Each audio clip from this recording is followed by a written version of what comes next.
Friends, welcome to the Tech Listen channel. So friends, today I will talk about InWin Chopin MAX 3.3-liter Mini-ITX case.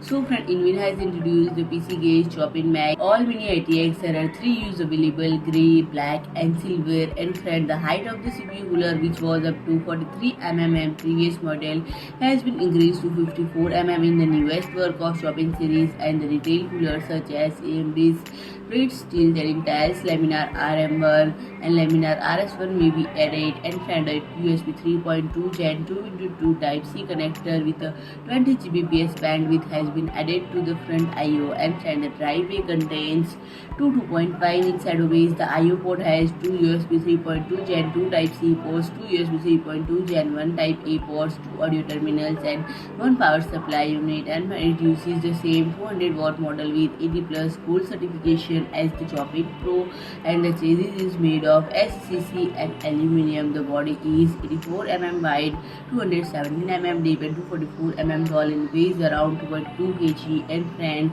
the package includes green, blue, orange, and red I/O panels. So friends, if you like my video, please do like, share, and comment, and don't forget to subscribe my channel and press the bell icon.